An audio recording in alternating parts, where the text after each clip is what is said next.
10व्या पिढीत फारोचा पुत्र मरण पावल्यानंतर त्यानं इस्रायली लोकांना जाऊ दिले. ते लाल समुद्राजवळ आले तेव्हा फारोनं पुन्हा आपलं मन बदललं आणि त्यांचा पाठलाग केला.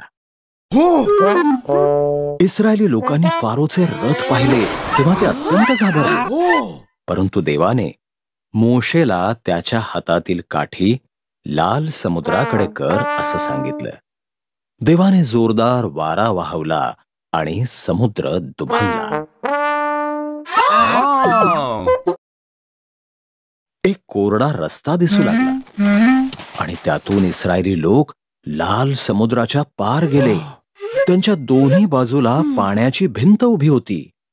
ते समुद्राच्या दुसऱ्या बाजूला सुखरूप पोहोचले.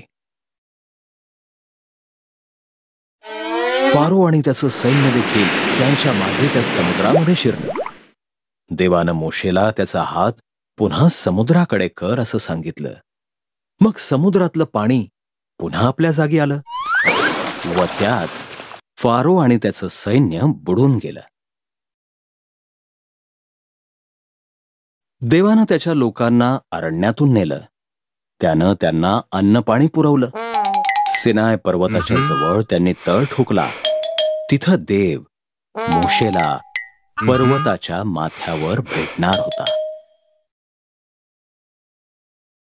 अग्नी आणि धूर यांनी वेढलेल्या पर्वताच्या माथ्यावर मोशे चढला आणि देव त्याला भेटण्यासाठी खाली उतरला. मग देवानं मोशेला दगडाच्या 2 पाट्यांवर 10 आज्ञा लिहून दिल्या. इतर दैवतांची उपासना करू नको, मूर्त्या बनवू नको, माझ्या नावाचा सन्मान कर, शब्बात दिवसाला विशेष दिवस म्हणून पाळ, तुझ्या आईवडिलांचा सन्मान कर, खून करू नको, तुझा पती किंवा पत्नी यांच्यासोबत निष्ठावान राहा, चोरी करू नको, खोटे बोलू नको, लोकांची किंवा त्यांच्या मालमत्तेची ईर्ष्या करू नको. देवाच्या आज्ञांचं पालन कसं करावं हे आता लोकांना कळालं होतं.